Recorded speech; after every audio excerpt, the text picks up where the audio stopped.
Yes, sir. Welcome to another show of Speak on It.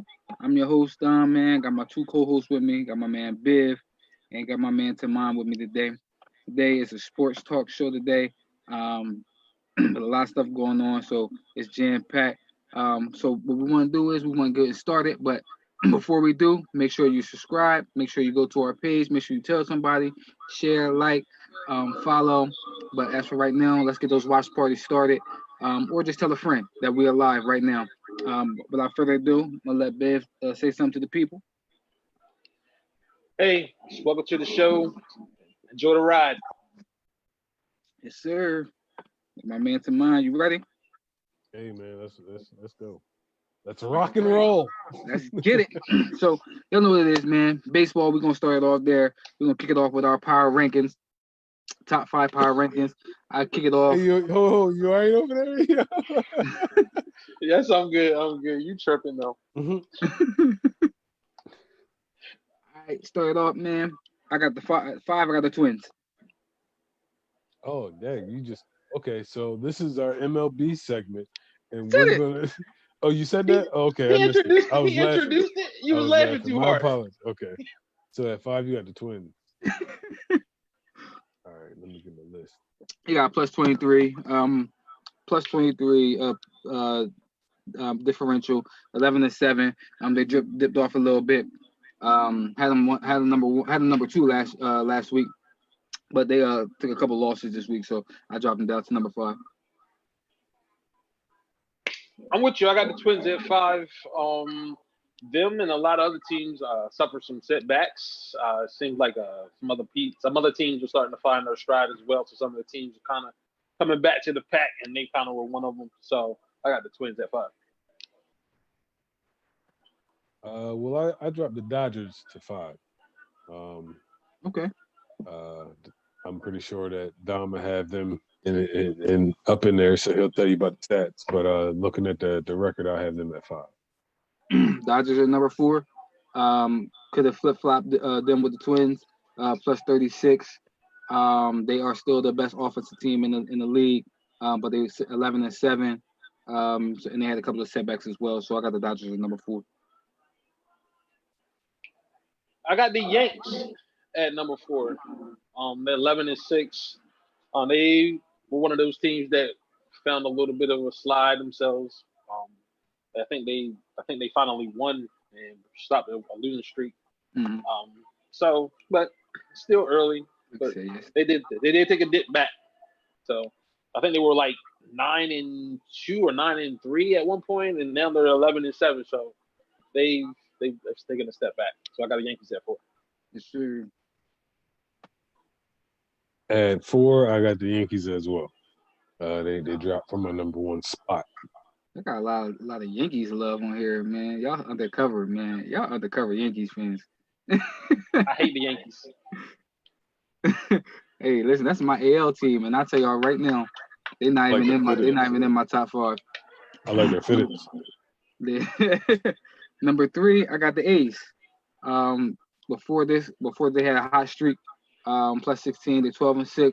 Um, they lost the last two, so that's why I dropped them down a little bit. But I got the A's right now. They're playing good ball. And I got oh, oh I got the Rockies at two. They 12-5. Um, 20 plus 28 run differential. 7-3 in their last 10. They are playing really really good baseball. Surprisingly, they're getting really good pitching. Even though it's late in the summer, it's usually that air up in Denver is not kind to their pitching. So, but right, they're 6-2 at home. So right now they're playing really good baseball. Yes, sir. well, wait. Are we at? Am I at three? I thought we was at three. Yeah, we had Yeah, three. we We had had You three. three. said okay. You said two. That's what threw Oh, me my off. bad. Three. My bad. Okay, so at three, I got the Minnesota Twins. Yeah, you said nothing. We talked about it earlier. Nothing wrong with that. They took a little dip. My number two is the Rockies. We have said a lot about them. Nothing more to say about them. The Rockies is playing good ball as well. All right, So go ahead. my number two, I got Chicago Cubs. I ain't got the Rockies nowhere in them. Sorry, they got like the best win percentage in the league, even though they ain't really beat nobody. They winning, so they got the best record in the MLB. So that has to play for something, in my opinion. Why you shaking your head, dog?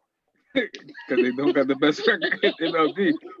Oh, besides that. Okay. At number 2, I got the A's. I know Dom said they did lose their last 2, but they had won 8 in a row prior to that. So I'm going to take that into consideration, and I'm going to weigh that a little heavier than the 2-game losing streak. To a team that seem to be playing a little bit better, too, in the Angels. That's what they lost to these last 2, too. But I got the A's at 2. And okay, I'm looking at the Cubs. The Cubs has won 11 games and lost 3, and their win percentage is .786. so the win percentage, yeah, you're talking about their win percentage, but the Rockies are 12-6 now because they lost today. I would have had them at 6.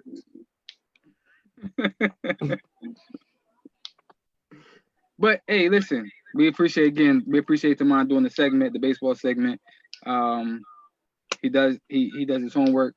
And this is not his lane. My man stays in his lane. Jeez, you trying to put dumb in this lane? No, I'm messing. He We said this is not his doing lane. Whoa, I didn't think you was gonna go all the way there, Tamon. No, I'm messing. But number 1, man, got the Cubs. They're 11-3. But piggybacking on what Tamon said, the Rockies they do have a good plus minus differential. But the Cubs right now, I can't overlook that 11-3 record. At number 1, I got the Oakland A's. Even though they lost a couple games, they was on a 10-game winning streak, and that popped in my head, and it stuck there. So and they actually play good ball. They actually play good teams. They actually been beating good teams. You know what I mean, their schedule ain't been trashed. You know what I mean, so. And I have the Cubs at number 1 as well, 11-3. They are playing really good baseball. Hopefully they can keep it up and win that division. But I got a feeling that the Brewers are gonna find a stride at some point. I agree with that. I think they with pitching and the bats, they're too good not to find their way. I would say the Cardinals, but I'm not sure if they're ever gonna play another baseball game like this. Yeah, I was with the Cardinals. One of the things that's getting me, and then we can move on, is that the Angels, like, I thought this was their year.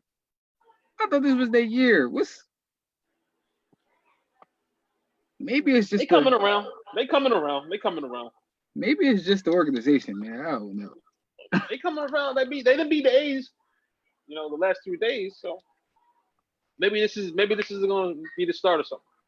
Yeah. But I tell you what, he can have another great season. But it's going to be time to start talking about Mike Trout and if it was a good decision to stay in there and take that money, or if he should have went away, man. So we're gonna be talking about Mike Trout if he don't win this year in the same breath that we talk about James Harden. Take the money, good fella. Take the money, good fella. I don't. You think James Harden though? James Harden to me is the greatest offensive player in the game right now. And he doesn't have the playoff success. Mike Trout is the best offensive player or player regardless, you know what I mean, in baseball right now.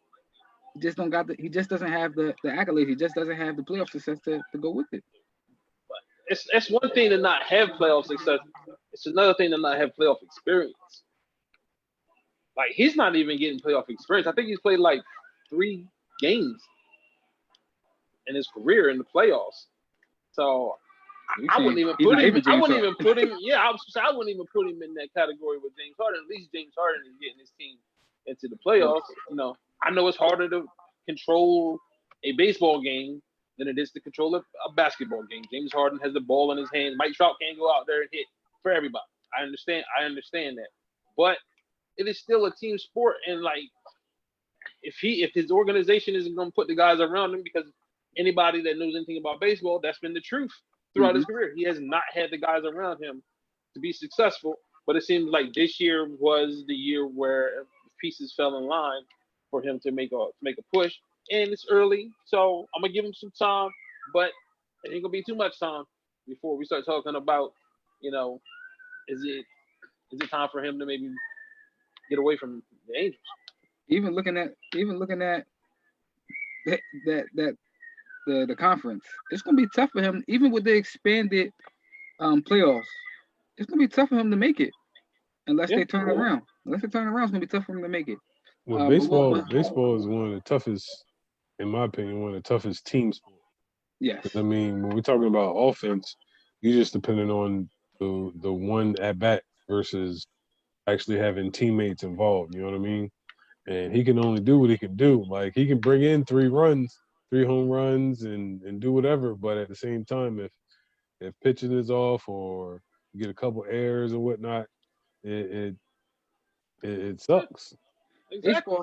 Baseball is the only sport where you can isolate the best player. Yeah. I can pitch around you. Organization. I can pitch around you, and I can not hit it your way. It goes back to the organization. Which is why the organization has to put guys around him where you put him in a position where you have to either pitch to him or you got to pitch to the other guy, and either one of them is going to beat you. So you pick your poison. But again, man, like you said, Tamon, baseball to me is the toughest sport to play. You have to hit a ball in between 8 people that are strategically placed. And by the way, you got to hit this ball that's coming at you 100 miles per hour, and it's moving. Mm-hmm. It's dancing all over the place. Like, yeah. So, but anyway, moving forward, right? We're gonna jump right into a basketball segment. So before we kick it off to some of the topics that we had on schedule for the day, I want to talk about Giannis real quick in the NBA. So Giannis got tough, which I mean, he had bunted my man the last night. That's something we ain't seen out of Giannis. We haven't seen from him. So I want to get your thoughts on that real fast, and then I ask another question on what the NBA did. So, like, I seen the clip. I seen the clip on Instagram, but I didn't see what led up to it. Do you know the backstory? Yeah, so they got into a tussle. I guess Giannis got a foul. They got a little scuffle. I mean, like arm wrestling. Mo Wagner. Yeah, with him and Mo Wagner arm wrestling. Giannis got heated. He actually followed Mo Wagner. I don't know if Mo Wagner said something to him. He got in Mo Wagner's face, or they got in each other's face, and then Giannis headbutted him. Even after that, I seen where maybe Mo Wagner was talking, and Giannis, tried to approach him, got real heated, tried to approach him. But I just want to know do we like that aggression from Giannis? Do we like that? Or is it something that's like, man, that's out of character for him? That man, headbutt that man, you know. I mean,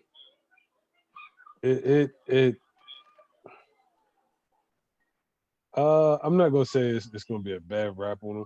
I mean, because everything, and we in between them lines, things can happen. I mean, as far as we've seen worse. I mean, they're not the excuses actions as far as the headbutt, but wasn't that bad. He got suspended 1 game. I don't think we'll see this part of Giannis as far as like consistency. Like, we're not gonna call him like the bad boy of the NBA, but I mean, he just got upset. Some words was exchanged. He couldn't take it anymore, and I mean, it happens on basketball courts, so it'd be fun.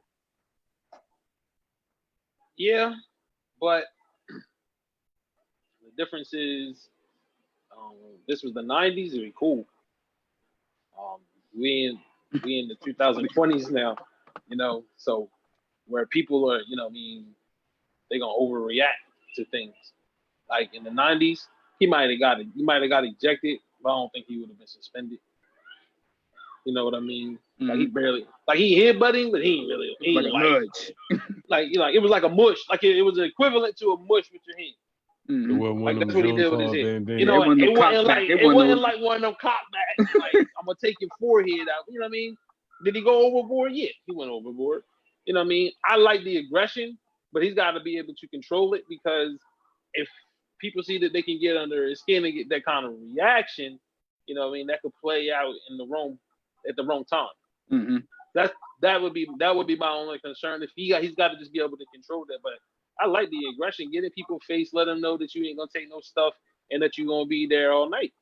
I have no problem with that, but you just can't cross that line. What I seen with Giannis, right? I do like it. I do like it because I think he's a 7 foot Russ. Yeah, I mean 7 foot Russell Westbrook in the sense where he gonna go out there, he gonna leave it out there on the court. Every possession he gonna bring it, every possession, and he has the passion. He has that aggression. The headbutt, I'm with Biv, where if people see that they can get under your skin that way, they're gonna keep doing that. Yeah, I mean, they're gonna take you out of your game. So I do like the aggression. I do like the passion that he brought. I just don't like it if it becomes consistent. And it becomes a part of who he is. I saw something earlier today that said this possibly was the light switch that makes Giannis a villain now. I think they said the honeymoon stage is over. Where and listen, it happens to everybody. It happens to Steph Curry is one of the most babyface assassins, likable people. But when you become successful, people need to find ways to hate you. You know what I mean? LeBron to me is one of the most likable players in NBA history. He's one of the most likable players off the court. Like there's nothing you can say about that man on the court or off the court. So, but when you become successful, people going to the nitpick, you know what I mean, on you and find out ways to hate you. So every superstar goes through it, especially when you at the top of your game. Every superstar is going to go through it. So, and they said that Giannis has yet to go through that yet, and they said that this is possibly the turning point where this could make Giannis a villain in the eyes of some. Listen, if he's starting to go to state, that'll solidify the villain. Definitely, he'd definitely be a villain. But hey, one of the things I didn't like about it is the 1 game suspension. And the reason I didn't like the 1 game suspension is because they suspended him in the game where he probably wasn't going to play anyway. That game means nothing to the Bucks at all. So it's basically like a low management game. I mean, basically like a rest game for Giannis. He was gonna sit in that game anyway. But he so I wouldn't don't get paid. like that because it's like he's not really being punished for it. He wouldn't get paid though. You think he care? Hey man, I don't know what them checks look like. Is he gonna get paid for being suspended? Is he? I don't know. It says suspended without pay. Yeah, so it didn't matter. He missed a game check. He probably was gonna sit out that game anyway. I don't know if you get paid for sitting out anyway, but anyway, I don't like it because again, it's not meaningful. He was gonna sit out anyway, so if he was gonna do something that was going to be meaningful, suspending for game 1, which that game probably wasn't going to be meaningful anyway. It was going to smack whoever they played in the first round anyway. So the Magic. Yeah, so it doesn't really matter. So I mean, listen, the Magic without Giannis, playing against the Bucks without Giannis, they could steal game 1. But anyway, that's my 2 cents on it. I just didn't like the suspension, but again, it doesn't really matter. What I think. So. You gonna say something, Biff? The suspension didn't bother me. I'm with you though, suspending them for a meaningless game. Right. But I mean, suspending them for game 1 and same thing. Wouldn't have mattered. As I was saying it, I was thinking like, man, that game wouldn't have mattered either. You know what I mean? But they just felt like they had to do something to show, they're not gonna tolerate that type of action on the court. So, I'm gonna jump right into something else. One of the questions we had is T.J. Warren, man, like turning into the GOAT. What are our thoughts on that? Like, the question I asked is, or asked in the chat, and I posed in as a topic is he becoming or has he become the Pacers' best player? I would say the Pacers' best scorer. I would still let the best player award go to Victor, in my opinion. But I mean, TJ's been a scorer. Mhm. I mean, even at NC State, even in Phoenix, you know what I mean? So, but we've never seen it to this extent. My only thing with the Victor thing, right? Basketball and sports in general is about what you've done for me lately, right? What have you done for me right now? And like you said, TJ has always been a bucket, but he hasn't been like the go-to guy, meaning that when you need a bucket, or when you need a game to be closed, or when you need somebody to go mano a mano with somebody else's best player, TJ hasn't been that guy. That has been Vic. But for this past season, TJ has been that guy. Victor hasn't been there for 2 seasons. So for these past couple of seasons, it's been TJ who's actually upped his game last year and then took his game to even a higher level this year, especially in this bubble, where he is that go-to guy. I seen the game where the other game he played against the Lakers, came off a screen. That's a big money game, big money shot. Came off the screen, knocked down the three, iced the game. Like we haven't seen that from TJ. Like you say, he's always been a closer. He's always been a bucket go getter, but he hasn't been a closer. So to me, I would say for this season and for right now, TJ is their best player because we haven't seen Vic to the point where we've seen him in the past. Jimmy Butler said otherwise at night. We all. I think Vic's saving himself. I think Vic's saving himself for the playoffs. I think in the playoffs, I think that's when he gonna really turn up. But we also got to see TJ in the playoffs. That's where we haven't seen him. But again, this bubble atmosphere, to me, is built for guys who can just go get buckets because you can drown out all crowd noise and you're literally locked in like you're in open gym, like you're on a blacktop.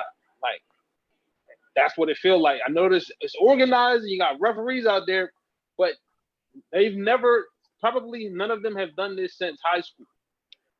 Played where there's no crowd and I got referees. Like open gym. Yeah, like this atmosphere for them is really, really different. And it's taken an adjustment. Some of these guys aren't looking good. Some guys have not looked good. Some guys have been up and down. But TJ, and for me, he'd probably be in the top 3 if he would do a bubble MVP.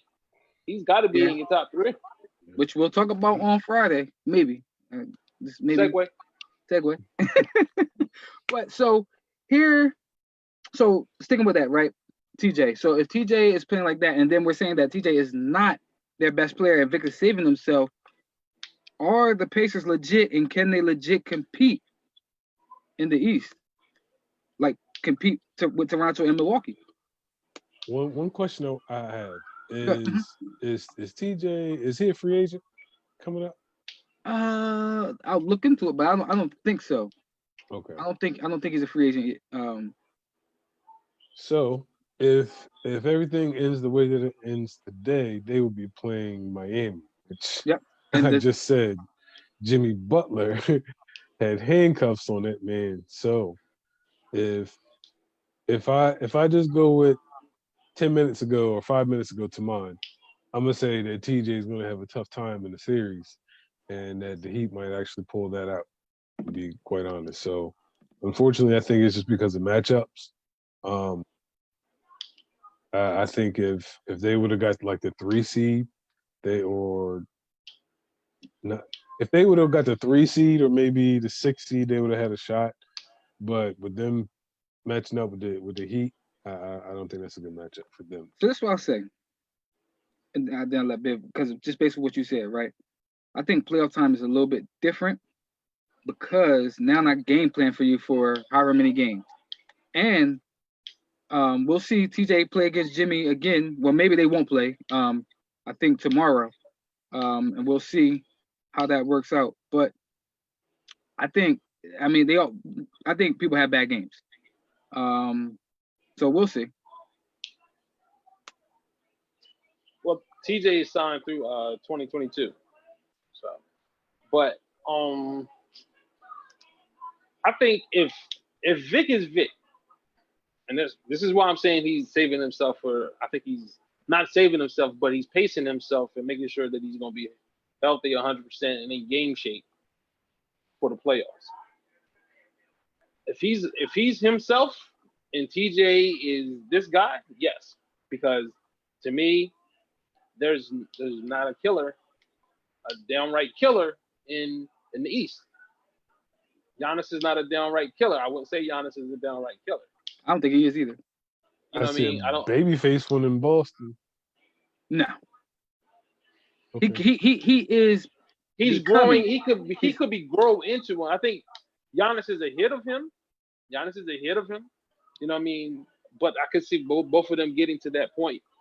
Giannis has to do it this year. Mm-hmm. You know, I don't. You know, if Kawhi was the person that was in your way, right? He's gone. So you should do it this year. I don't really see anybody, you know what I mean, better than Giannis as an individual player in the East. Right. So I don't know about his teammates all the time, but I trust him. But is he the killer that you need to go and win the East? Because we don't know about the other teams as well. We don't know. It's wide open. Siakam, is he going to be that guy in the playoffs that's going to downright when you need a bucket in crunch time? Is he going to be that guy? We have to wait and see. Can I say this? I do see two killers in the East. It's just a matter of the rest of the players around them. And the reason I asked that question, one of the people that we're talking about that we mentioned, I think Vic is a killer. We seen it a couple years ago when he played LeBron, and I think in the first round, I think he should have won that. He should have won that series. I think he got cheated by the refs.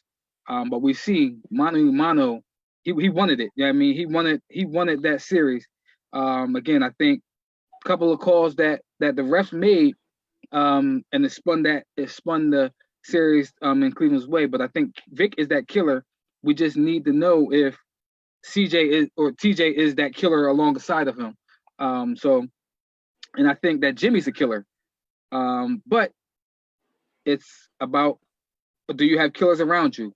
And I don't know if Jimmy or Vic have killers around them to the point where they can actually take out Milwaukee or maybe even Toronto. See, to me, like Jimmy is a closer. Jimmy's a closer, but Jimmy might be 2 for 15 going into the closing. You know what I mean? Like he can't carry you for 3 quarters consistently. You know what I mean? But if you're in a tight game in the 4th quarter, get Jimmy the ball and he's gonna find a way to get the ball in the bucket. But sustaining that type of offense consistently for 4 quarters, he doesn't do that. And that's why for me, that's why I don't trust the Heat. I don't know. To me, there's not a guy on there that can carry them offensively on nights when Duncan Robinson and Tyler Hero, when they're not knocking down shots from the outside. Like, which is who's why gonna consistently carry them. Which is why I think Indiana's going to beat them in the first round. Because in the playoff, defense gets tough. They stick to them shooters, and Nate McMillan's a great defensive-minded coach. And they got guards that can penetrate and create their own shots. Without Jimmy creating shots for some of these players, where's the offense going to come from? Like Biv said, where's the offense going to come from? If you telling me Bam's going to give you 30 a night, I would tell you I got to see it. If you're telling me Jimmy's going to give you 30 a night, I'm going to tell you I got to see it. Their game is knocking down threes, and I'm going to stick to these shooters, and I'm not going to let these shooters beat me. So I do think Indiana's going to win that series. And it's going to be one of the better series, in my opinion. First round series, I would say. I think it's going to be solid, but I don't know if it's going to be. I don't think it's going to be as close as we think it's going to be. I think they drew a tough draw. They just drew a tough draw in Indiana because they got a lot of guards and they're defensive minded and they're going to stick to shooters. So I I think mean, that's gonna be, anybody, Indiana, in my opinion. Indiana's a tough draw, period.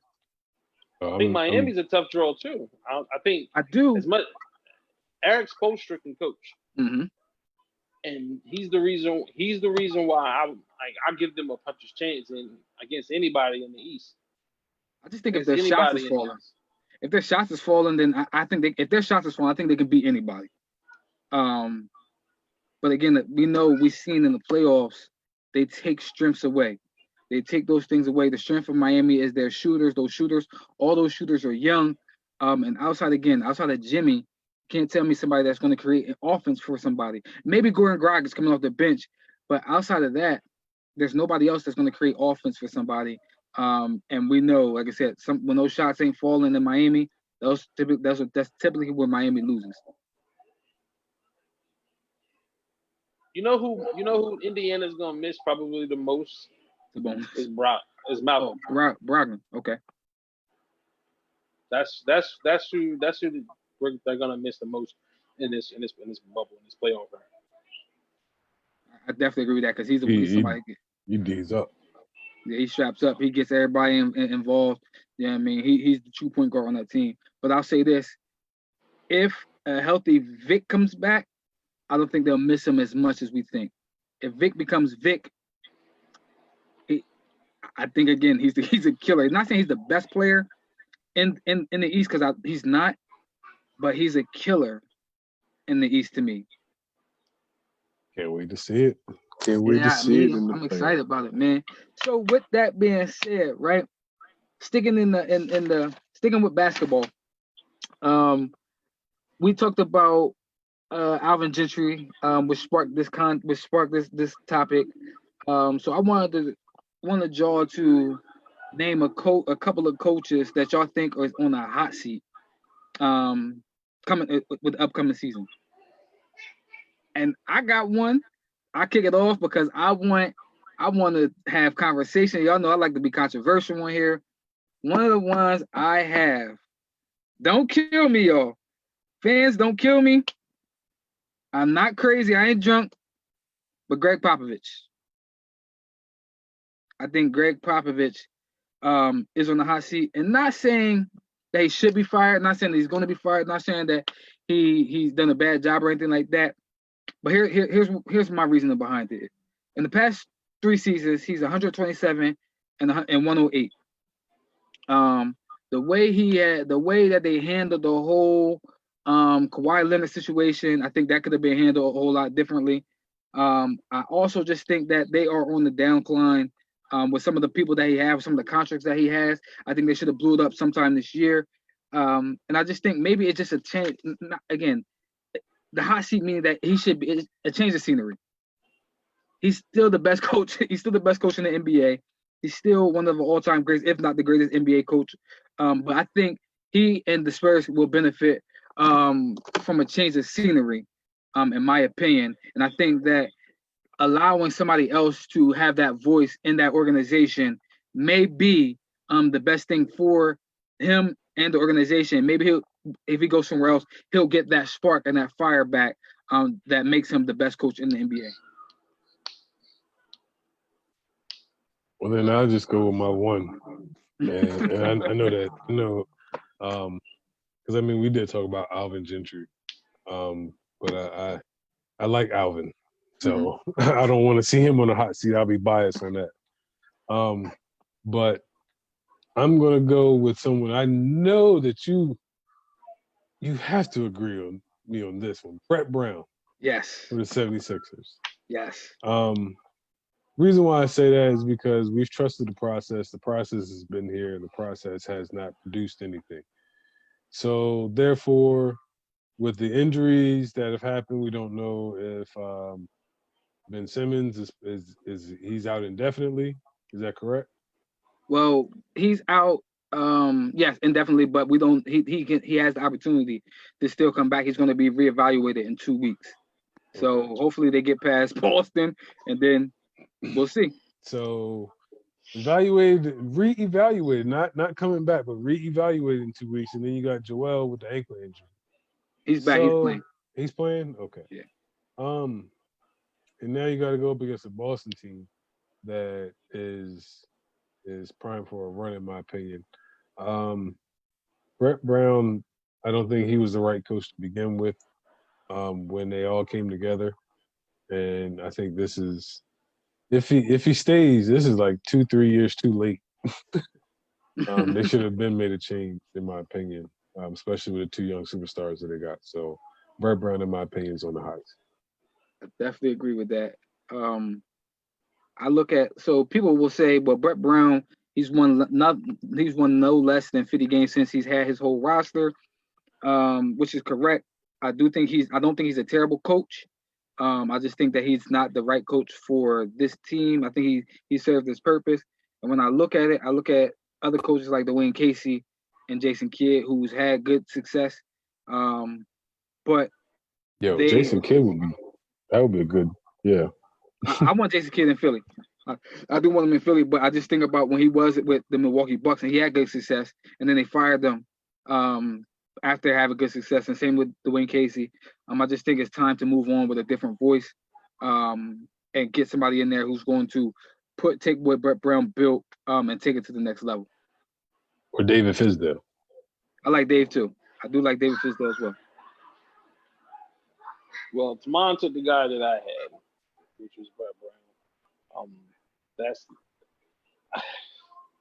unfortunately somebody got to go, and yeah, you're not gonna move either one of those guys because you want to see you at least need to see what they're gonna look like under a different coach before you start trying to blow them up.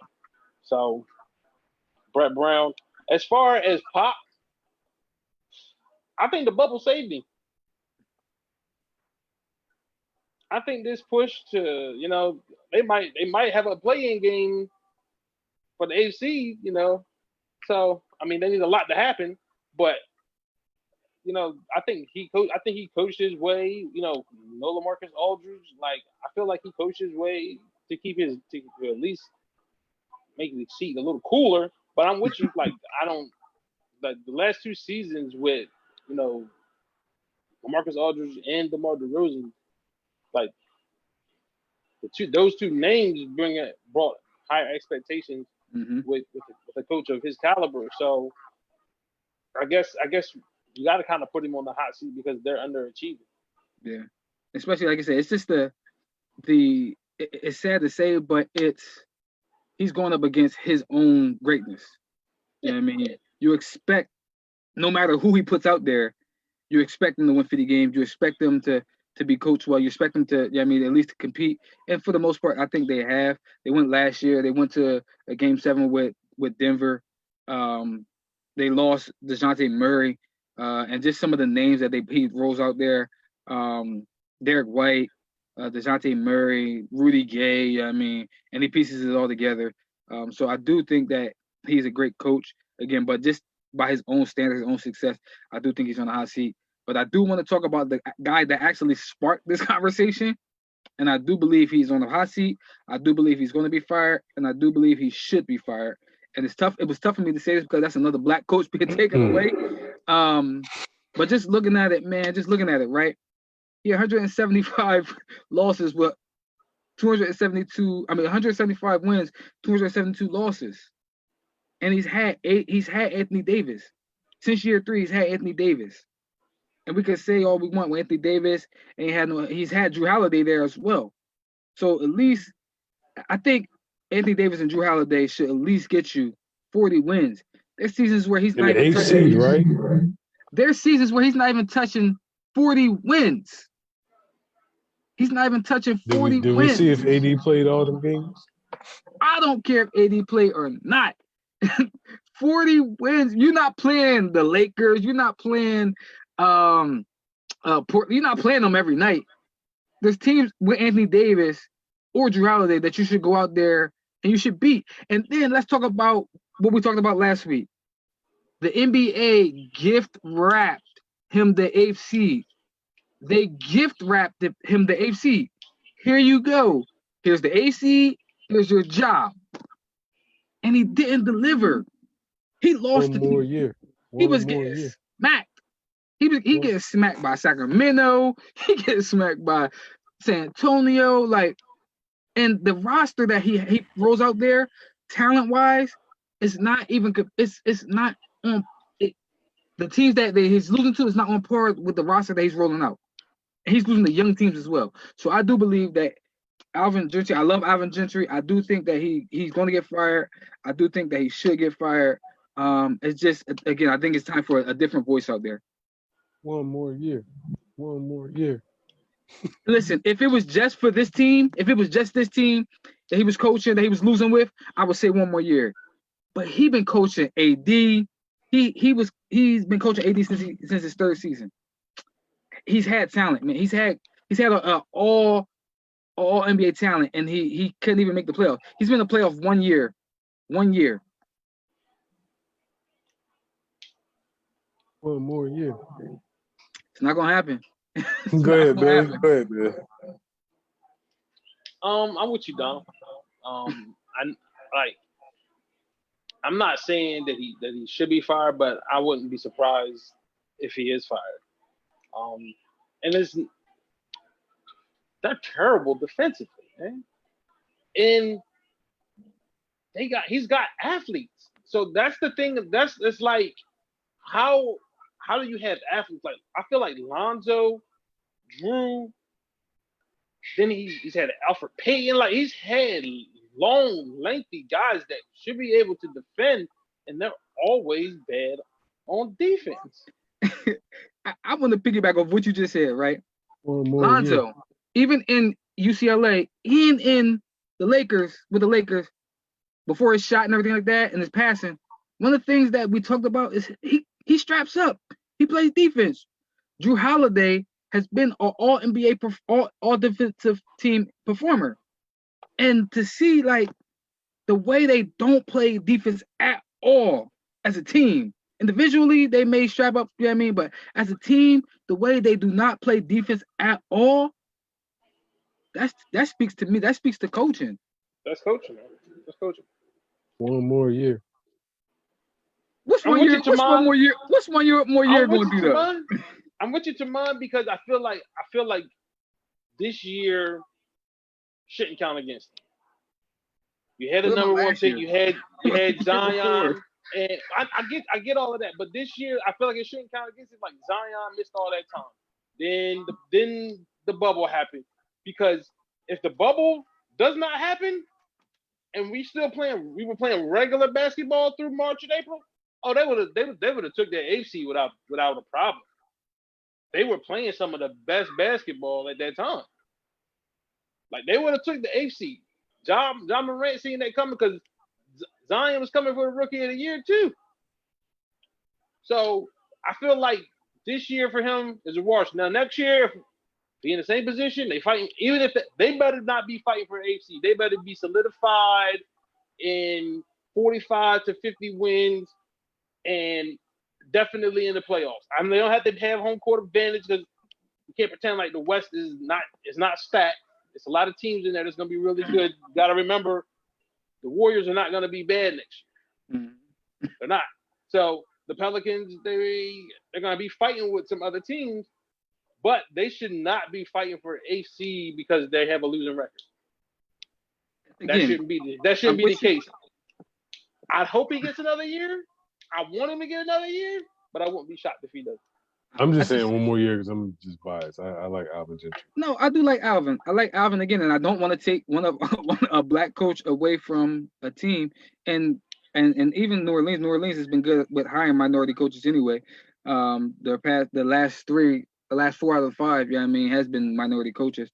When I'm looking at this resume, and I'm like, dang, like, doesn't do it for you, huh?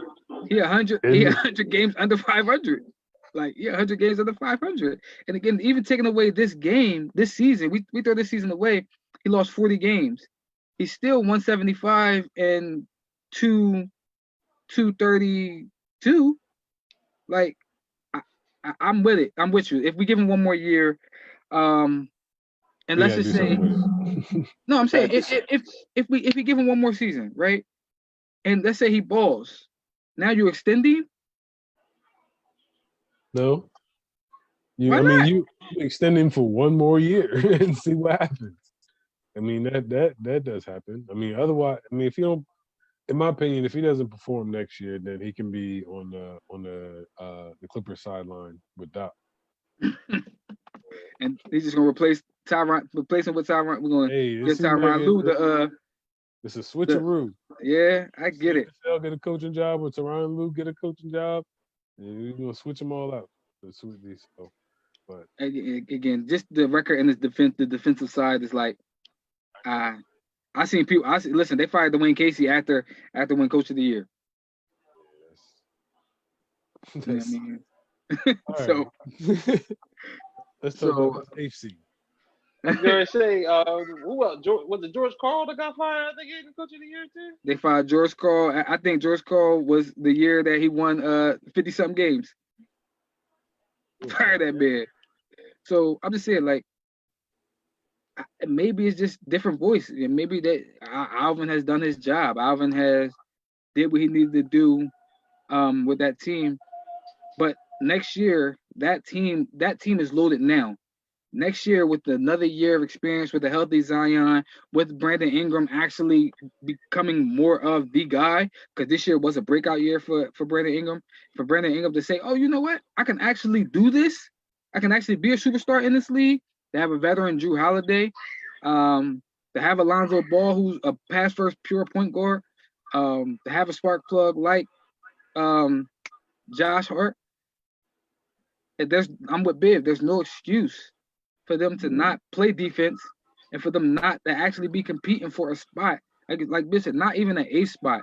For them to not be competing for a spot in the Western Conference. I think their team top to bottom is better than Dallas's team top to bottom when we're talking about talent wise. Yeah, I know they got Luka and Porzingis, but just talent wise, as a totality of talent, I think that Pelicans team has more talent than the Dallas team. Absolutely. After the top two, you take whoever you want to take the best two is. You say Zion and Behind Bi are the top two. You take them off. You take Luca and Porzingis Porzingis off. off. You line those rosters up. I take New Orleans every time. Same thing with Portland. If I take the Damon CJ off, and I just put the rest of the roster. I'm going again. Their roster. We can do that with like a lot of almost every team in the Western Conference. We can do almost every team in the Western Conference and put that roster up against any other roster. And I'm taking the Pelicans over any other roster that's out there.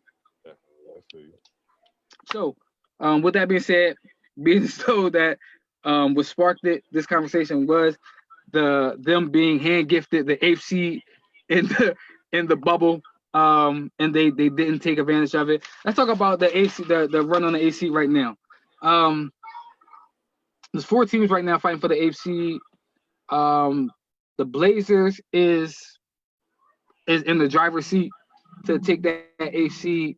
But let's talk about who y'all think are the favorites in the AFC to take that AC, and who's the favorite to actually get that 9th seed for the playoff for the playing game. I think if you can go conspiracy theory, Giannis headbutt my man so that way he wouldn't play in the game, and then the Grizzlies can win, and then the Blazers lose to have it to where it's a tie or something. You want to go that route, but I mean, like you said, the Blazers are in the driver's seat in my opinion, and I mean this bubble, we already knew what Dame was, but goodness gracious, I mean he's locked in, and I don't think he's playing no games. So I mean the Spurs, they need like. They need everybody else. They need to win and everybody else. Yeah, right. So, I mean, like you said, it was good for Pop to make the run. I love what Phoenix has been doing because they had the longest stretch to get there, and for them to still be in the running, like you said, for New Orleans to be out of it, and Phoenix was like at 12, if I'm not mistaken, coming in. They gave them the longest shot out of all of them to not make it. Yeah, shout out to Devin Booker, man. Honestly, I question why they were there. I would have. I knew they were mathematically still in it, but I was like, real? Why they don't even let them in there? And Devin Booker said, "Shut up." Yeah. This is why we here. This was his breakout party. Looking at their roster, looking at their games, right? So we said the Blazers had a tough road to get there. We knew the Grizzlies, what the NBA did to them, and we see it. we see it. Like I'm surprised they won the one game. And then we saw the Suns. Like we look at the Suns and we like Biff said, why are they here? They have no shot to get to that 8th seed. Looking at the teams they had to play, they had to go through.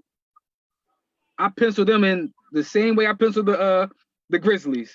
Loss. And for them to be 7-0 in this bubble, and I think personally, they're going to be 9-0. I mean 8-0. I think they're going to be 8-0. I think this is what I'll say. I think the 8th seed is going to be the Blazers. But I don't think they want to see Devin in them. I think the two hottest players in the bubble right now is Devin and it's Dame. And if that is the game to kick off the playoffs, man, we're gonna be in for a treat. I think Devin has made it mainstream now. Like him being in Phoenix, they don't get too many televised games. So now we're having all their games televised, whether it be through League Pass, NBA TV, whatever the case may be. He's on television, right? He even got a shout out from the girl Kylie Jenner about strawberries. She like them light skinned boys, boy. Don't go that way. But I mean, for him to get that tweet and whatnot, it just lets you know that the world is on notice now. I mean, we knew about Devin Booker, but the world is now on notice with Devin Booker.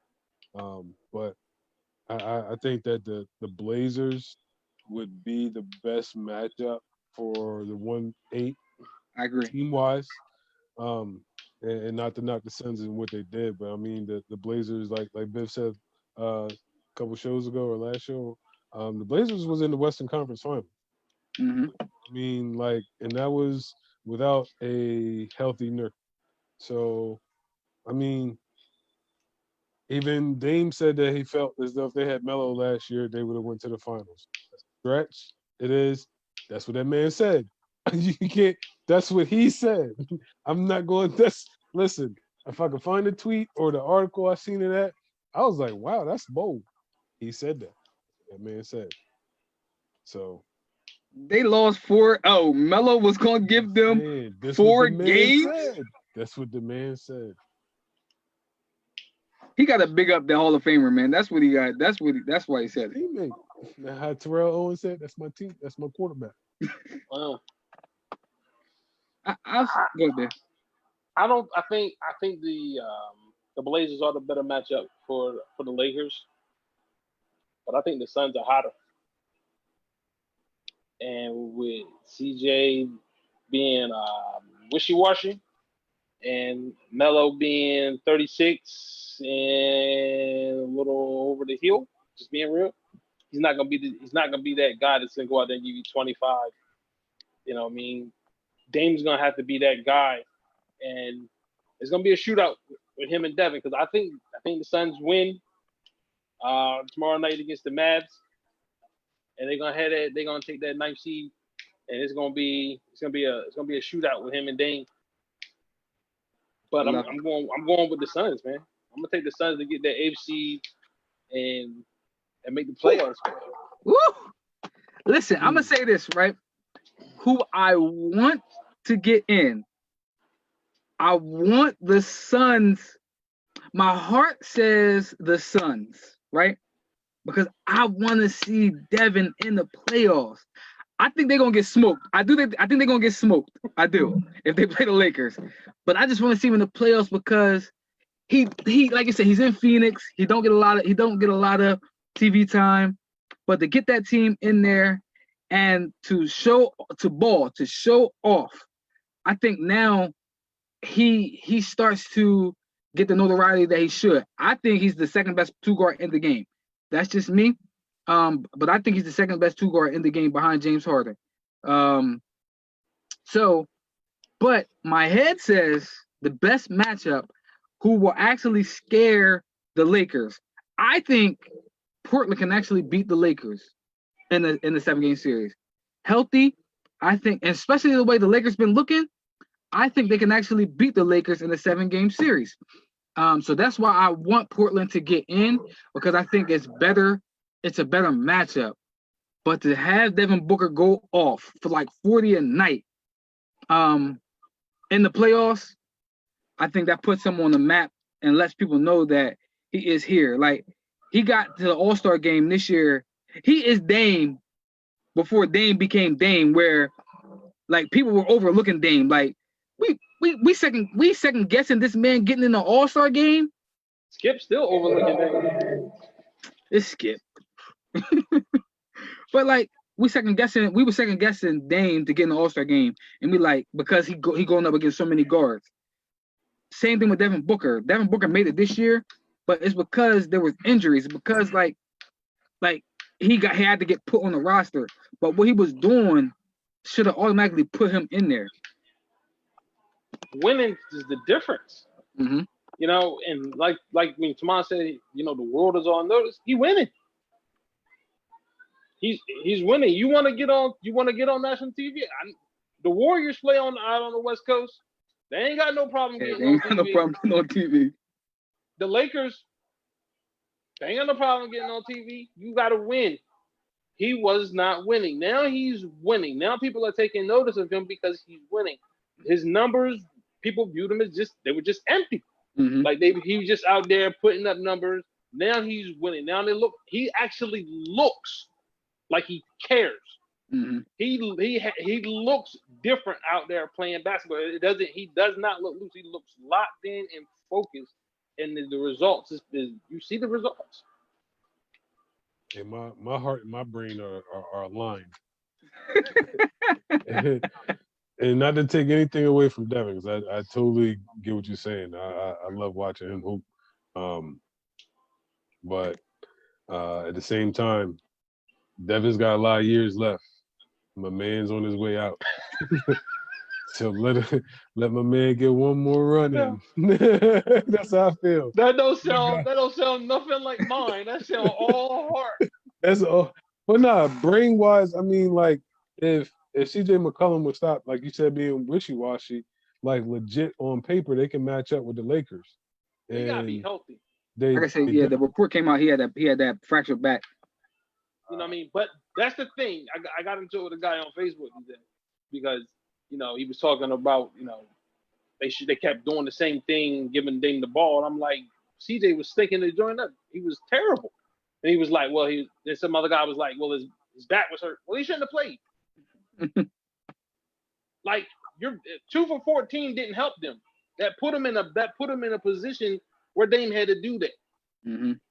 You know, that's 14 shots for other people that's healthy, and at least better than Dame, better than CJ at whatever percent he is. He just didn't look good. He looked really, really bad the other night. So without him being 100%, who do you trust? If Dame decides, man, I'm gonna have an off night, they're gonna have to trust Melo. To trust defense.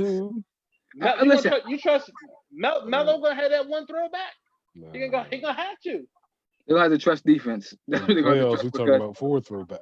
They're gonna have to slow it down because Dame is definitely I'm talking about in a one game. Because they're gonna have to have one game, but right if both of them are tied. Yeah, if right? they're tied. But if one is the AC, doesn't the AC get another chance or something crazy? Yeah. If The AC it's get 2 tied, games. if it's tied in the ninth, and then they had to play the play-in game, and if the ninth seed wins, then they They get can another run it game. back. If the AC wins, then it's solidified. Yeah. Okay, so if the Suns are the ninth seed and they win, that means they're gonna have to go and do it again. So CJ has to be healthy. Yeah. He has to be healthy. And to your point, right? Like you said, the Suns is the hotter team. And I think one of the reasons for that is DeAndre Ayton is actually playing better. DeAndre Ayton's playing better. Ricky Rubio is actually playing better. And their bench overall is playing better. So to what you're saying is, if Dame has an off night, who steps up? If Devin has an off night, it's shown that other people have stepped up. Like Dame had an off night, I think twice this. He's had 2 off nights in this bubble, and he lost both games. Devin has had an off night, I think, once or twice this bubble, and they won. They won both games. Hey, somebody take CJ to a back specialist and get one of them You shots. need to see a real quick. chiropractor quick. Acupuncture or Quick. something, man, ASAP, because this is I Listen, want they're him gonna to need be. him. I want him to be 100%. I don't. definitely. Injuries are a part of the game, but they also leave room for excuses. And I don't want no excuses for anybody. I want everybody 100%, or as close to 100% as they can get. You talk about professional athletes throwing their bodies around every night. So, but if he can get as close to 100% and he can go out there and he can be effective, I'm gonna take the Blazers. But I don't think what I seen the other night. I don't think that gets fixed in a week. And I agree. I do got a question for y'all. Come on, Adam Silver. So Blazers get in, right? They play the Lakers in the first round. Seeing what we've seen out of Anthony Davis and the Lakers, do y'all legit think that the 8th can upset the number 1 team in the playoffs? CJ's healthy, yes. If CJ's not healthy, no. That's 100. If I can see it, I mean, but if CJ's, like you said, if he's playing the way he's been playing and nothing's changed, and it's all on Dame and the bigs that they got, like they're decent, they're above average, but I'm not dumping it down to Zach Collins all day. So, I mean, I would have to take the Lakers in 5, to be quite honest. I'll say if Nurk stays out of foul trouble, I think I give him a shot because he does pass, he plays defense, he can score, he has posts, he can score on the block. And we've seen Anthony Davis not really want to play with bigs. We've seen that. That's just real. It's just obvious. Like he doesn't want to bang with bigs, and seen him dunk over like 3 dudes on putback. So you mean when somebody else shot it, right? No. Go to somebody shot it, it bounced off the rim. Anthony Davis used athleticism to dunk on somebody. All right, yeah. Okay. And he screamed. Anyway, but I think that the Portland has 4 bigs that can throw Anthony Davis to wear him down, and they 2 or 3 of them, they do play defense, they do block shots. And if Nurk gets healthy, I think Nurk is the X factor. He is the X factor because if CJ is not playing up to 100% and he takes some of the shots CJ takes, he can be the X factor if he plays well. So I do give them a chance to actually beat the Lakers, especially what I've been seeing out of the Lakers in this bubble. I can definitely see them getting upset. I won't be surprised at a few upsets, to be quite honest. Yeah, I was gonna say that, but I think that's a topic we're gonna talk about later on in another show. But I would not be surprised if a couple teams went down, a couple of the higher seeds went down, in this atmosphere. I definitely give the Blazers a chance against the Lakers. I just feel like, especially with the way the Lakers been playing lately, they don't want to play no defense either. Feel like Alvin Gentry coaching them right now, but But they just I don't know. LeBron is just so confusing. So is Anthony And Davis. I don't want to talk about that dude. But LeBron, only because LeBron's been here before. Anthony Davis has never been here before. He's never been a number one seed with championship expectations. He's never been there. LeBron's been here before. And while LeBron hasn't played well, when you look at his numbers, you're like, man, he actually ain't playing that bad. Actually putting numbers, yeah. You know what I mean? Not playing that bad. You know what I'm saying? And it's like, man, he's going to hit a switch on playoff time. We know that. He's going to hit a switch. The question is everybody else, including Anthony Davis. He's going to hit a switch. And if he hits that switch, the Blazers can't beat them. If he hits that switch and Anthony Davis hits that switch. They're too much. You hear Let's that? just be AD? real. That's just real. But is Anthony Davis going to hit that switch?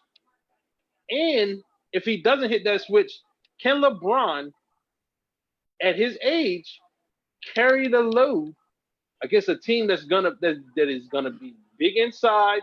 So when he is going to the rim, he's gonna pay for it when he goes to the rim. We know LeBron. He don't like to get beat up. He's gonna try to start relying on his jump shot. Yeah, and getting others involved.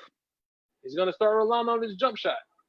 So it's like everything that the Blazers brings is like it's just a bad matchup for the Lakers. You know, it's just a bad matchup for him. But you just I don't see LeBron losing in the first round. He's never done it before. So Hey, AD. Hit that switch. Hey, AD. See how I went dark on him? AD, we never see you hit no switch. So that switch. Yeah, hit that switch on him. Hit that switch on him, AD. Listen, I would love to see AD hit a switch, right? I would love to see AD take the mantle and be the guy for the Lakers because he's gonna have to be to win a championship. He's gonna have to be the guy, like Dwayne Wade had to make LeBron the guy in Miami. I think the same thing has to happen in LA. They have to say, listen, you have to take us there. You have to, bruh. Paul George, Kawhi Leonard every night. Who else? He gonna have to go up against a couple bodies every night. LeBron is. AD, you gotta take us there. And if AD doesn't hit a switch, or I don't know if he has a switch to hit, because he's never, like Biv said, had to get to a place, had been in this place to actually hit a switch. There's one thing to say, I averaged 30 on a losing team with no expectations. It's another thing to say, I averaged 30 with expectations and to pick your spots when you average 30, when you get a bucket, to be the guy. And I don't think Anthony Davis has shown us that, which is why Alvin Gentry is about to get fired. Because Anthony Davis has not shown us that he has the capacity to hit a switch when he needs to. AD hit that switch, bro. I hope he do. You hear him? Listen, Anthony Davis, oh my God. I'm sorry, I'm sad I'm about to say this. He's in the same boat as Karl Anthony Towns. Karl Anthony Towns had one good season. He was a monster. Wow. And then from there, what has he done? We about to have technical difficulty. But let's be real. What has he done? We're not gonna be live no more tomorrow. I'm about You just gonna unplug the whole show out. Anthony Davis has all-world talent, just like Karl Anthony Towns. They had one playoff run. You put Anthony Davis with LeBron in them. Now he's in the playoffs. But if he was on the Pelicans, it would be the same thing. He would be sitting at home texting Karl Anthony Towns like, "Yo, we got world-class talent, man. Why can't we put it together?" D, hit that switch, bro. Hit that switch. I want to see it. I definitely want to see him hit a switch. I just don't know if he can. But in my opinion, that's going bad. So yeah, my brain and my heart says the Blazers. You saying Alvin Gentry held him back? No. I wasn't even on that. Held AD back. I wasn't even on that. Nah, I was thinking ahead as far as the playoff. Nah. Speaking of that, right? Alvin Gentry, AG and AD. Y'all better hit that switch, man. That was a bad parent. Bad parent. Anyway.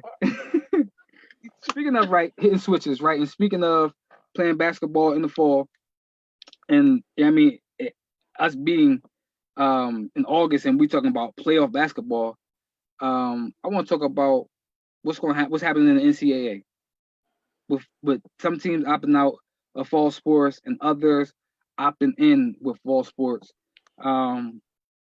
How does that affect just college sports in general, college football in general, where one conference is playing and one conference isn't playing?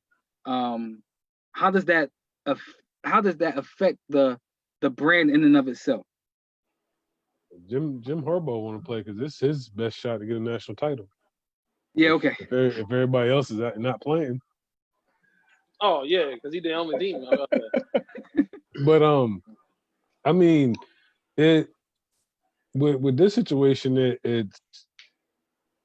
it brings it back, in my opinion, to should these college players be getting paid? Because I mean, at the end of the day, even if we're talking about college players coming together and doing a union, not all of these college players, specifically football and basketball, to be quite honest, aren't playing professionally.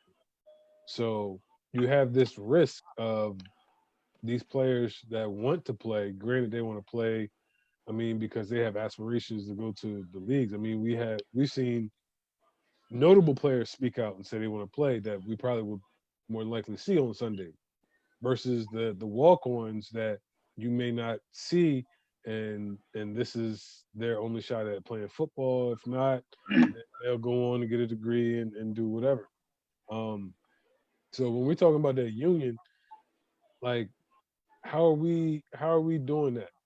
Like, because but before we jump into the union, because I think that's a whole nother topic that we'll talk about. That's a whole nother topic we'll talk about, because that's another question I wanted to ask y'all, was about the union and how that would. And since he brought it up, let's tackle that first, and then we'll talk about the opt-ins and the opt-outs.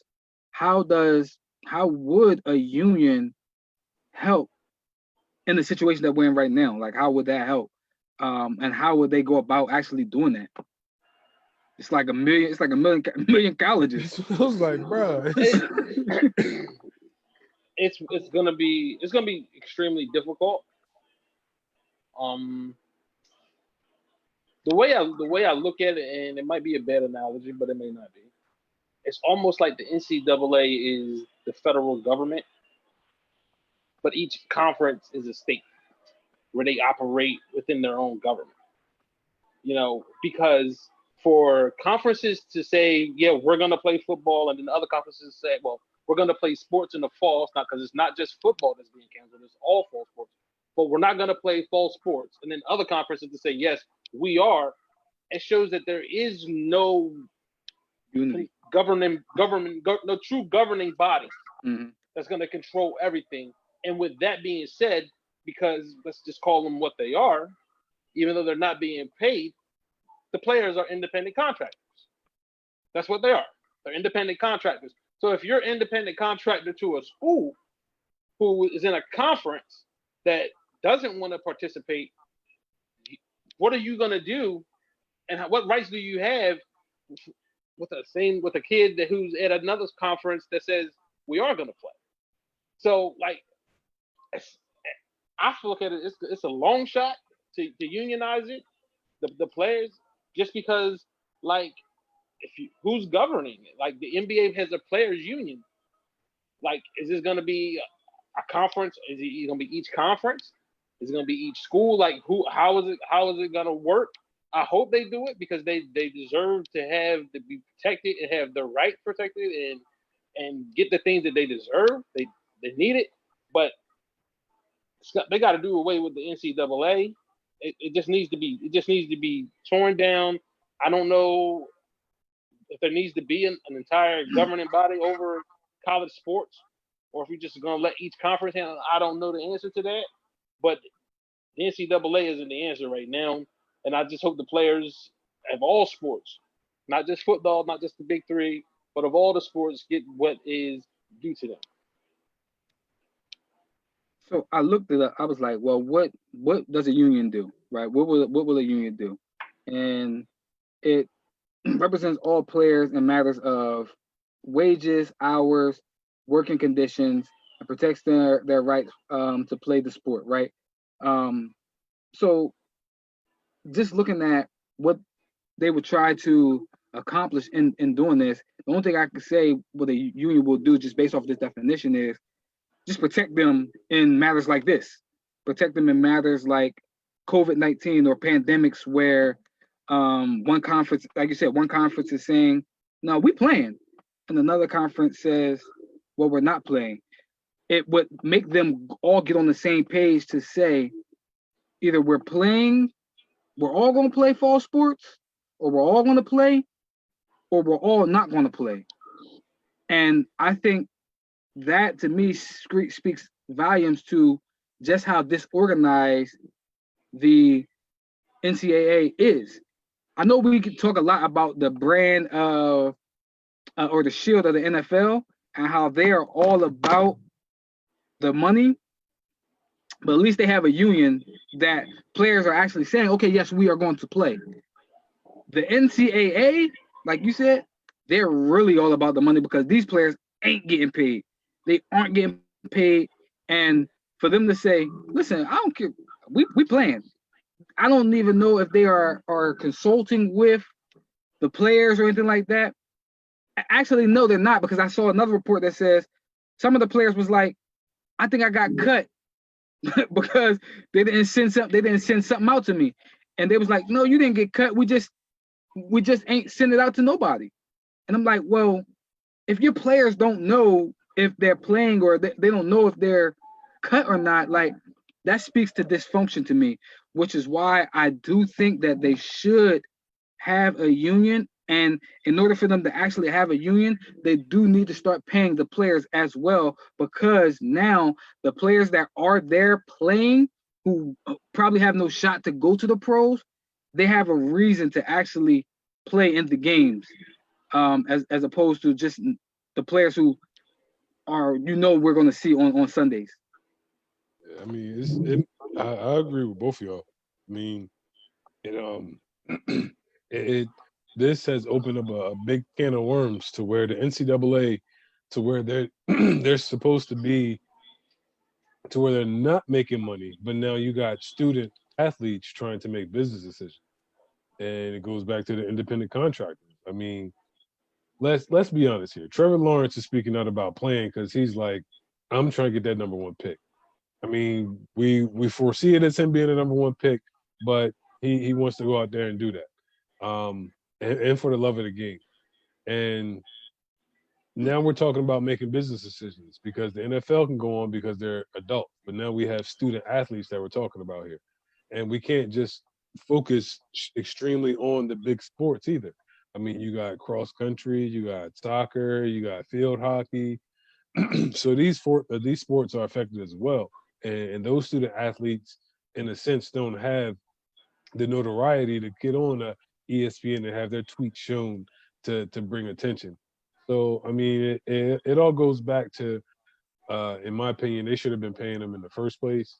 I mean, more than a scholarship, because they're actually, I don't care what a sporting team they're on, they're bringing revenue into your school. So, I mean, and plus they got to play the role of being a student as well. I mean, in high school, we get it. But in college, let's be honest, college is a business. You know what I mean? Can I say something? What you just said? Yeah. Some of these high school teams need to be paying these athletes as well, because they bring in notoriety to that program as well. So let's not get it twisted and say that these high school players these programs aren't getting paid off of these high school players back as either. I wonder if Hoover, Alabama, paid their players when they was on that show on MTV. But I mean, that's something that can be talked about. I ain't want to open up that can of worms, but That's real. when we talking about collegiate, I mean, collegiate is the farm system to pretty much all the professional notable sports. So, I mean, and that's where the revenue is. So, in my And they opinion, know they it. should be paid. And they definitely know it. All of them, down to the badmintoners and the bowlers. So we talked about the question who opt in, who opt out, right? And one of the questions I asked is how does well, before we get into that, so some teams are actually playing fall sports, and then others are playing spring sports. So it ain't like they're not gonna play. It's just that they just rather do it in spring, which again speaks to me that that's chaos. Y'all unorganized. That's unorganized in your career or your brand. Your brand is unorganized. You got half your people playing fall, half of them playing in the spring. National championship game will be in September. You said what? The national championship game will be in September. The winner of the fall league and the winner of the spring league gonna play in September. Like that just speaks to after the NFL draft and OTAs, right? Yep. And I was watching something today. They said, well, the CBA says that you can press the draft back out to June 2nd. They were saying how teams that play in fall play spring sports actually have to play 2 seasons in 1 year. And think about it, like if I am a college professional and I know I'm going to the pros, I gotta play in spring sports, then get drafted, and then the NFL or the NBA season starts in either September or October or December. Now I have 2 seasons I have to prepare for. I just WNBA doing chaos. WNBA, the WNBA does do it. I'm not saying I agree. I'm just saying like that's the closest to that mess. That's unfortunate. That's just because they're not making the money that they need to be making. Exactly. If they were making the money here that they needed to be making, they wouldn't be going overseas. And the crazy thing is, they play. Like I said, they play year round. Pretty much. They play year round. One of the things I thought about with this is because the Big Ten opted out is how this impacts your respective professional sports. And I was thinking about like some of the teams that's not playing, or some of the players that opted out of the Big Ten, that have high picks, like Justin Fields. Like I think, how does that impact him? I think that's going to impact him in a negative way, because he's only had 1 year of playing football, and you're not going to really see him unless he actually goes out and plays in spring ball. And then from there, I think that maybe that hurts him. I think that hurts him to play in spring ball and then to turn around and to have to prepare to get drafted by a football NFL team. So I think the ones that are actually playing in fall ball, it actually benefits. Some of the teams that are actually playing in spring ball, it actually hurts a little bit, and that's just my personal opinion. Just throw the whole season away. I think that hurts them also. Yeah, I mean, but it's the most organized. I don't think. For me, I don't think that hurts them. I think it hurts them. I'll tell you why, and then you can tell me why you don't think it. But some of the players. So I heard a quote from Gardner Minshew today. He said, "Without my senior year, I wouldn't have been drafted, and I wouldn't be in the position that I am now." So it hurts some of the players that wouldn't have got a look. Like Joe Burrow. If Joe Burrow didn't play last season, they had a 3rd round grade on him. Now he balls out in the senior season, and he's the number 1 overall pick. So I think it hurts those who have something to move up for. Like Trevor Lawrence, if he plays or he doesn't play, he's considered probably the number 1 prospect in college football. He's going to probably be the number 1 overall pick unless somebody else has a Joe Burrow type season Sunshine. that jumps him, where it's like, okay, now we're debating, should it be Joe, should it be Trevor Lawrence, or should it be this other person? So I think Or the team doesn't need a quarterback. What was that? Or the team doesn't need a quarterback. Yeah, but we see. Listen, some teams going to jump up to get that quarterback, to get that number one quarterback out there. So I think it hurts certain people, and it hurts and it helps other people, or it doesn't hurt or help other players, because some players are just solidified.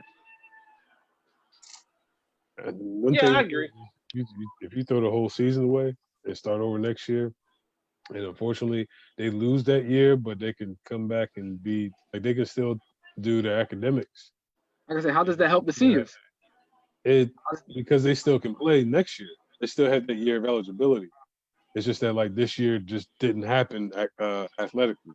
I mean, that would be the most uniform way. You'll get that year back in your life. No, right. You don't. Unfortunately, you don't. So, I mean, you might have some 26, 25-year-old seniors. So I get that. But because it takes, like you said, now I'm going into the NFL. Now I'm going into the NFL a year older. And if we're being real, teams, they want to look at young players, because I want you for as long as I can. Now I throw away a whole season. I got to come back, play another season. And now I'm like, you about 26 when you come out there. I get it. I get it. I'm just saying, probably going undrafted. It's with the NFL going on, and then it's a slippery slope, man. It's tough. Very slippery slope, because then you're gonna make things confusing next year, and then it might continue on in the 2020. You better, if you are a football player, and there's not going to be a season this fall or in the spring or whatever, or if there's not going to be one in the fall and they have it in the spring, you don't want to play or whatever. Social media, man, you better have film. That's all you better be doing. It's just going to film. And then everybody has to go to the combine. You have to go to the combine. There's no, I'm not going to the combine. I'm not throwing at the combine. We don't have live game film on you for over a year, son. Yeah. You better come down here to the combine, however trivial you may feel it is. You better come and you better do well if you want to be in the NFL. So I agree. I definitely agree. So I got one more point on that, then we'll move forward, because we got one more topic to discuss. I think that all teams should have played spring sports. The NCAA should nix all fall sports, especially football, and just went to a spring sport.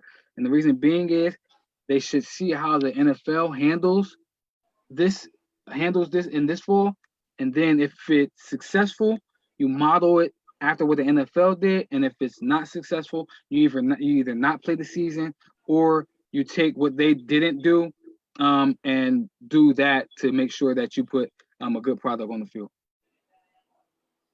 So that's my 2 cents on it.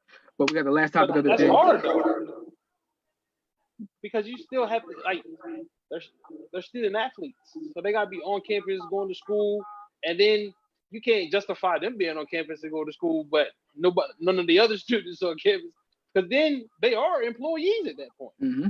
They're essential employees at that point. If you feel as though they should be on the campus, on the grounds, they're essential. Nobody else, they're essential to you. Yeah, I agree. This is the thing about it. This is the thing about it. I'm sorry that we're going over the time. We good. But I've been seeing a lot of that in these comments, like people talking about they need to go out there and play because so many of these college towns rely on football to live. So I'm saying here like, oh, but you're the same person that say they shouldn't be paid. But the entire community is relying on them, but they shouldn't be paid.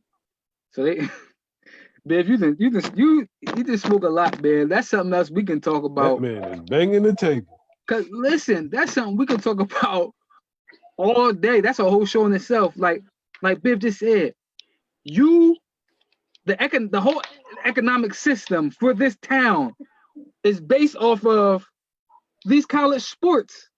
And again, it's why I said some of these high school players need to get paid too, because it's not just the college sports. Some of these towns are relying on the economics of the high school sports as well. Some of these college towns, high school sports is bigger than college sports. And that's what drives revenue. They'll talk about that's a whole nother show, man. He said a mouthful in that, because they are the same ones that's saying that they should not get paid, but they're the same reason why you're getting paid. Anyway, that's a lot. But I don't want us to go over the time, so let's jump right into this last topic of the day. Cam Newton, New England Patriots.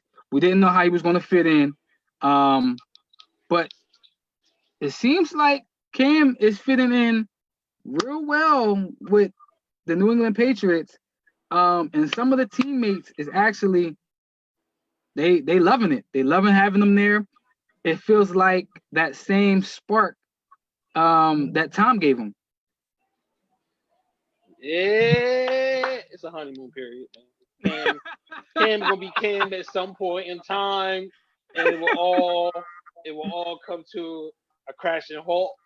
It won't affect how things are, played out on the field. I'm not gonna say, because so many other things is gonna factor in. They're depleted with the opt-outs, so that won't have any effect on that. But yeah, Cam's gonna be Cam at some point in the honeymoon, will be over. So it's all good right now, though. Man said, yeah. I mean, everything looks good in training camp.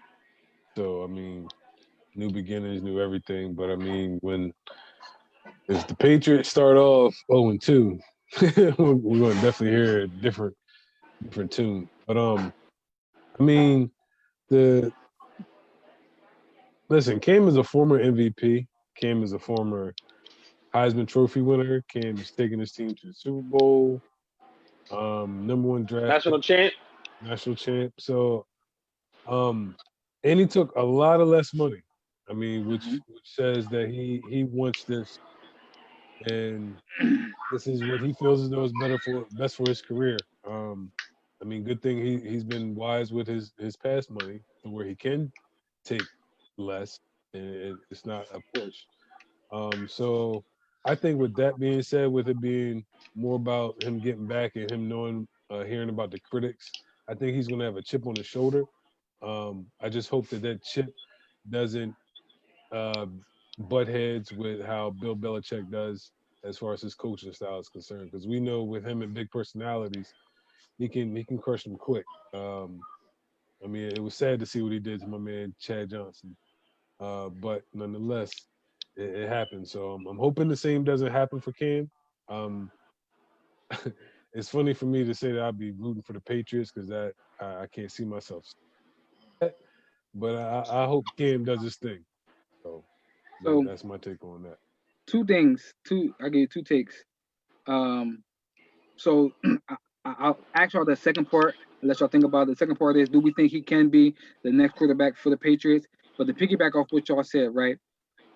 Two personalities that come to mind with the Patriots that Bill allowed to be themselves. Randy Moss, he allowed Randy Moss to be Randy Moss. And Randy Moss thrived in that.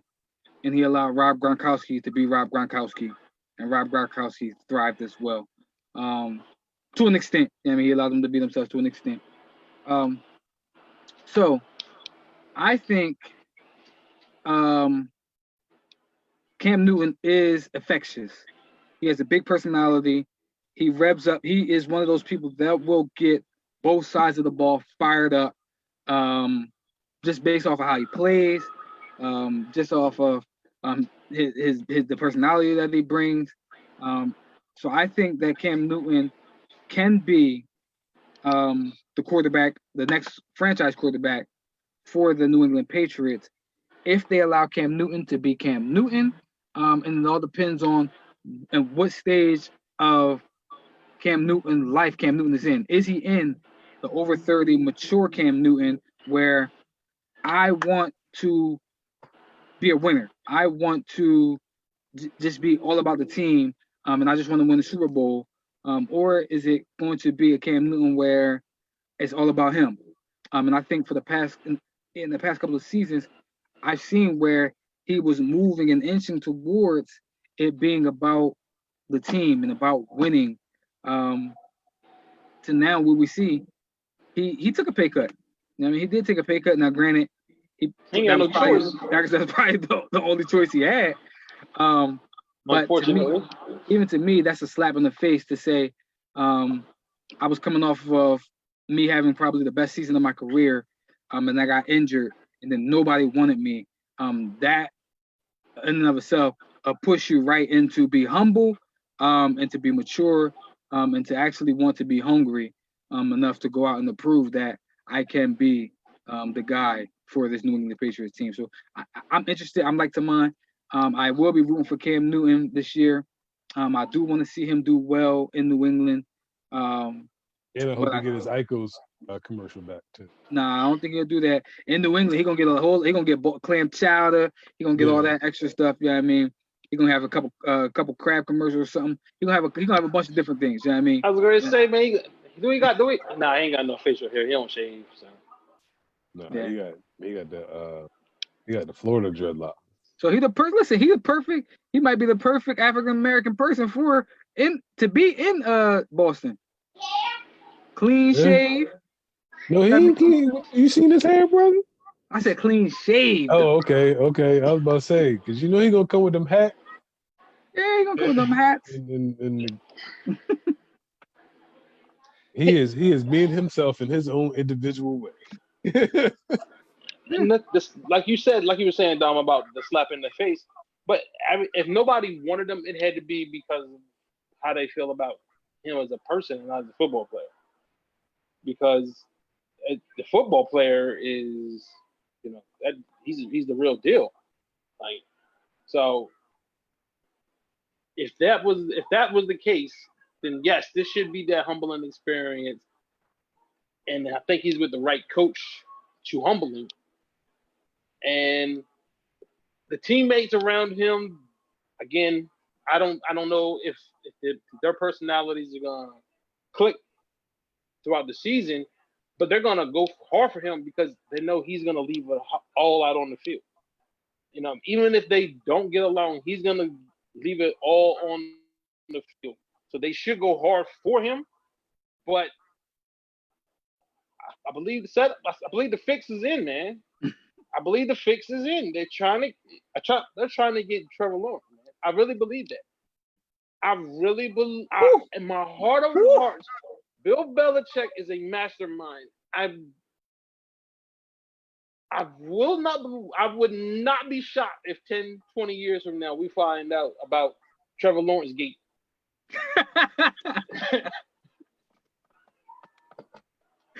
Bro, so then how would he do that? Like, you know what I'm saying? Yo, like, again, if everybody's out of they're gonna be terrible. They're gonna be terrible. Yeah. They're gonna be terrible. They are. Let's be real. And then they're a Cam Newton injury away in training camp for being 0-16. 0-16? I don't think that Cam Newton. You know what? They are missing pieces on that. They're missing a lot of pieces on that defense. Most of the opt-outs on defense. Give them 1-15. Okay, 1-15. They still getting the first pick to take a Trevor Lawrence. Even if they go 3-13, they still. They getting the first pick and taking Trevor Lawrence. I hope that is not the case, but I wouldn't be surprised if 10, 15 years from now we have Trevor Lawrence gate to add on to the trophy case and the legacy of Bill Belichick. This is why after Trevor Lawrence win like 4 Super Bowls. That would add on like that'd definitely be crazy years for Belichick, man. This would be crazy. Listen, I think Cam can add 10 more years to Bill Belichick. Cam is the most talented quarterback that Bill Belichick has had. That's no shot to Tom Brady. Tom Brady is the GOAT. He is probably the greatest quarterback of all time, not in my opinion, but in most people's opinion, he's the greatest quarterback of all time. But talent-wise, Cam Newton has a big arm. He's 6'5". He's 250 pounds. He can run. I just think it's all up here. And to put him with an offensive mind that is Josh McDaniels, to put him with a disciplinarian that is Bill Belichick, if he can put it all together and want to win championships, that could be scary. Like he can, and Cam Newton's only 30. He's only 30. With you. And Bill Belichick knows how to build a team around his quarterback in order to make that quarterback successful. He proved it with Tom Brady because nobody's seen that coming. Shout out to Matt Nobody too. You got him a check. Got him a check too. Let's not go down that road because anyway. But Bill Belichick, Josh McDaniels, they're great.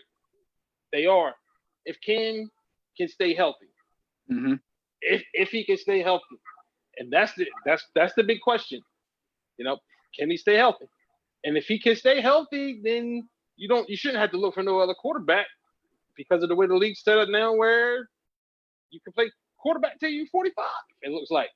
I think he can stay healthy with the way, like you said, the way they're going to structure that team. If it's all about building for Cam, they're going to have a massive offensive line that blocks for him. They're going to have a good running game. They're going to do play actions, which he's good at. They're going to give him tight ends, which he loves. So if they build around Cam, like you said, he's the great engineer or the architect of putting teams together. It depends. This year is gonna show us, like Biv said, is he all in with Cam, or are they Trevor Lawrence gate? Trevor Lawrence gate. This is gonna be the year that shows it, because Cam can put a team on his back. He's that type of quarterback that can put a team in the franchise on his on his back if they put a team around him. We've seen that what he did in Carolina. And we can't act like they're playing in the toughest division. Like 9 wins can win that division. Let's just be real. Buffalo is not an offensive juggernaut, and that's the best team in the division right now, only because of all of the opt-outs with New England. If New England doesn't have all of those opt-outs, they're the best team. Now with Cam, they're the best team in that division. And what you said, right? When we look at teams and teams that win divisions, first we start with quarterback. The reason that we said Tom Brady and them were going to win that division is because they had Tom Brady, but they had the best quarterback in the division. Tom Brady got taken away. We put Buffalo there because what we've seen from Buffalo's defense last year. And let's be real, they had the best quarterback in the division. You insert Cam Newton with that defense. Cam Newton now becomes the best quarterback in the division if he gets back to the level that we see Cam Newton to be in.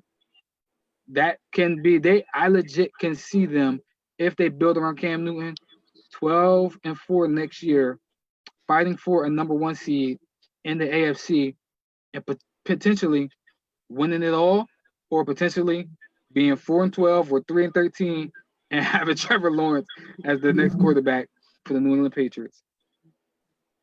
No Trevor Gate. Don't do my man wrong, yo. Because listen, think about it. If they do that, then that's gonna look bad on Cam, and then nobody's that's gonna his last shot. That's his last. If they do that, that's his last shot, and he's gonna be an AB without the circus. And that's collateral damage. And that's crazy. That like you said, that would be collateral damage. So if I'm Cam, I'm like, man, I ain't doing none of that. I'm out here, boy. I'm out here running people over. I'm out here throwing it to myself. I'm out here doing everything.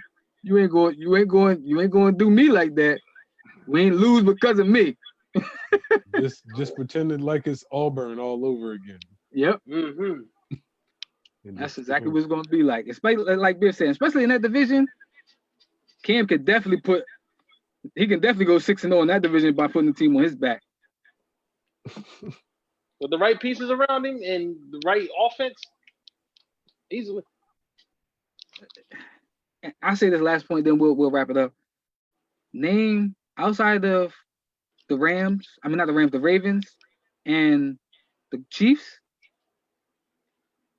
Name another team that you're gonna say, man, New England can't beat them.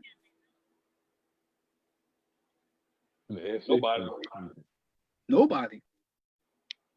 There's nobody else. There's nobody you can definitively say. You don't. Not if this person does that, because we can say that about the Browns. You can say that about anybody. About a whole bunch of everybody. Chiefs. But just as they are presented to who they are, it's just the Chiefs and the Ravens. Chiefs and the Ravens. And they listen. The way Bill Belichick puts teams together. Listen, they was fighting for a number 1 seed this year. Depleted. I know he's gonna be depleted again this year. But there's no team in the AFC that New England should fear outside of the Ravens and the Chiefs. And I think they beat the Chiefs last year, and I think they played the Ravens tough as well. So, okay, one more question. And yes, I promise sir. you I'm not gonna go back and forth. But I think I know Dwayne. He didn't want to go down that road with Bill Belichick when I was talking about quarterbacks. You trying to talk about Jimmy? Yeah, he got him paid too. Oh, okay. I knew it. I knew it. Yeah, man. Shout out to Jimmy, bro. So those should get quarterbacks paid now. He'll get quarterbacks paid now. Hey, Matt Castle ain't take nobody to the Super Bowl. All right, so final thoughts. Matt Castle also didn't overthrow a person in the Super Bowl either. All right, final thoughts.